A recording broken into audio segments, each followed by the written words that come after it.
Hello friends, welcome to Gyansheel education.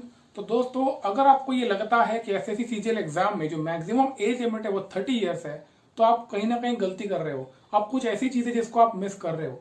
देखो क्या है ना, कई सारे मेरे स्टूडेंट्स हैं जिन्होंने 2020 के लिए अप्लाई किया था।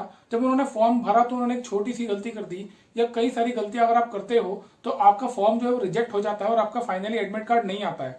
ऐसे कई बच्चे हैं जिनका ये आखिरी अटेम्प्ट था और अटेम्प्ट देने के पहले ही उनका फॉर्म रिजेक्ट हो गया किसी गलती की वजह से। कई सारे स्टूडेंट्स ऐसे हैं जिन्होंने टीयर 1 का एग्जाम दिया, मेहनत की, लेकिन अभी जब एग्जाम पूरा हो चुका है तो उनको ये लग रहा है कि उनका सिलेक्शन शायद ना हो। और क्योंकि उनका ये आखिरी अटेम्प्ट है, तो ये अब उम्मीद पूरी खत्म हो चुकी है और सालों साल की मेहनत बेकार हो चुकी है। अगर दोस्तों आपको ऐसा लगता है तो कहीं ना कहीं आप कुछ चीज मिस कर रहे हो। उसी के लिए मैं वीडियो बना रहा हूं। मैं आपको बताने वाला हूं कि एसएससी सीजीएल में एक ऐसी पोस्ट है जिसकी एज लिमिट 32 ईयर्स है। कई बच्चों को ये नहीं पता होता है और उसकी वजह से जानकारी के अभाव में इस पोस्ट के लिए वो अप्लाई नहीं करते हैं, इस पोस्ट के लिए तैयारी नहीं करते हैं और एक अच्छी अपॉर्चुनिटी वो मिस कर देते हैं। इस पोस्ट का नाम है जूनियर स्टैटिस्टिकल ऑफिसर। अगर मैं अपने बारे में आपको बताऊं फ्रेंड्स, तो मैंने इस पोस्ट को 31 की एज में अचीव किया था। मतलब कि मेरा वो सेकेंड लास्ट अटेम्प्ट था। इसकी एज लिमिट 32 ईयर्स होती है, लेकिन मैं 30 प्लस था और मैं बाकी सारी पोस्ट के लिए एलिजिबल नहीं था और केवल इसी पोस्ट के लिए एलिजिबल था। तो दोस्तों, ये एक ऐसी पोस्ट है जो कि आपको अपॉर्चुनिटी देती है। अगर आपका एज लिमिट खत्म हो गया तो भी कोई दिक्कत नहीं है। अगर आप इस पोस्ट के लिए एलिजिबल हो तो आप इसकी तैयारी कर सकते हो। और ये पोस्ट कई मायनों में बहुत अच्छी है। जैसे अगर आप बात करें कि ट्रांसफर पॉलिसी और इसके अलावा आपकी पोस्टिंग जो होती है, वर्कलोड जो होता है, इसके अलावा कई सारे ऐसे एस्पेक्ट्स हैं जिसमें ये जो पोस्ट है जेएसओ की, ये बहुत अच्छी है बाकी अदर पोस्ट है। इसके बारे में मैं आपको अलग से बताऊंगा, लेकिन अभी आपको बता देता हूं कि अगर आपको जेएसओ वाली पोस्ट के लिए अप्लाई करना है तो आपको क्या एलिजिबिलिटी चाहिए। सबसे पहली चीज तो ये कि जब आप एसएससी सीजीएल की आप तैयारी करोगे तो आपको क्वांट और इंग्लिश टीयर 2 में देना होता है। आपको पता होगा कि पेपर 1 और पेपर 2 आपका क्वांट का और इंग्लिश का होता है, लेकिन इसी के साथ आपको एक पेपर 3 देना होता है स्टैटिस्टिक्स का, जिसको हिंदी में कहते हैं सांख्यिकी। ये पेपर आपको अलग से देना पड़ेगा अगर आपको ये वाली पोस्ट चाहिए, जूनियर स्टैटिस्टिकल ऑफिसर। ठीक है, तो ये पेपर की आप तैयारी करोगे और आपको कुछ एलिजिबिलिटी कंडीशन सेटिस्फाई करना पड़ेगी। बहुत ही सिंपल सी है। वो क्या है, ग्रेजुएशन तो आपको करना ही है, कंपलसरी है, बिकॉज एग्जाम का नाम ही है कंबाइंड ग्रेजुएट लेवल।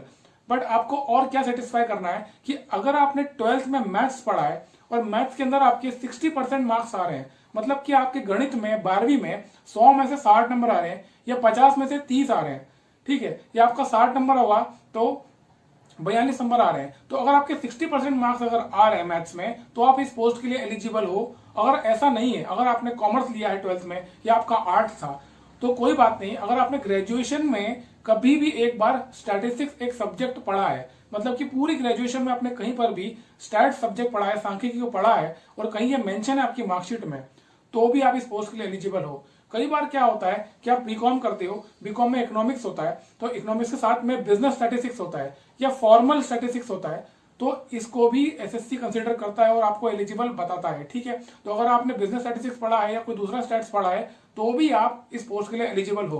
तो मैं आपसे यही कहूंगा कि अगर आप इस पोस्ट के लिए एलिजिबल हो, इसकी तैयारी जरूर करो। ये पोस्ट बहुत ही अच्छी है और अच्छी बात यह है कि उन बच्चों के लिए जो अब एक मौका खो चुके हैं और 30 ईयर्स की एज क्रॉस कर चुके हैं, वो इस पोस्ट की तैयारी कर सकते हैं।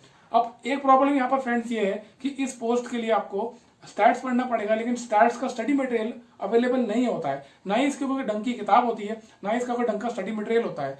इसलिए हमने उसका कंप्लीट कोर्स बना के रखा हुआ है।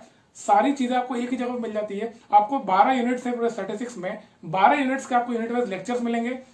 हर एक यूनिट के आपको प्रीवियस ईयर सॉल्व क्वेश्चन मिलेंगे, क्लास नोट्स मिलेंगे पीडीएफ डाउनलोड करने के लिए। इसके अलावा आपको हर यूनिट के आपको क्विज क्वेश्चन मिलेंगे और 5 फुल लेंथ मॉक टेस्ट मिलेगा। मतलब कि आप अपने आप को इवेल्युएट भी कर सकते हो कि आप कैसा परफॉर्म कर रहे हो। और क्या होता है ना फ्रेंड्स, इस पोस्ट के बारे में लोगों को कम पता होता है, जानकारी कम होती है, जिस वजह से इस पोस्ट के लिए कंपटीशन भी बहुत कम होता है। तो जो स्टूडेंट्स इसके बारे में जान लेते हैं और थोड़ी सी मेहनत कर लेते हैं, वो कहीं ना कहीं एक एक्स्ट्रा एडवांटेज ले लेते हैं और इस पोस्ट को ले लेते हैं। ठीक है, तो मैं आपसे ये कहूंगा कि ये एक अच्छी पोस्ट है और इसके लिए एज लिमिट 32 ईयर्स है। तो वो सभी स्टूडेंट्स जिनकी एज निकल चुकी है, जो 30 प्लस हो चुके हैं, तो हताश और निराश होने की जरूरत नहीं है। अभी भी आपके पास में 2 अटेम्प्ट एसएससी सीजीएल के बाकी हैं। दोनों में से कोई भी अटेम्प्ट में अच्छी से मेहनत करो, एक अच्छी पोस्ट ले लो। जेएसओ की जो पोस्ट है, इसकी आपकी सैलरी होती है वो 50,000 के आसपास आपकी सैलरी होती है। एक परमानेंट गवर्नमेंट जॉब है, भारत सरकार के आप एम्प्लॉय कहलाओगे और एक अच्छा खासा करियर आपके सामने होगा। ठीक है, तो उम्मीद करता हूँ ये इन्फॉर्मेशन आपको अच्छी लगी होगी। इस वीडियो को लाइक कर दो, चैनल को सब्सक्राइब कर लो। इस वीडियो में तक इतना ही था। Thank you so much. जय हिंद।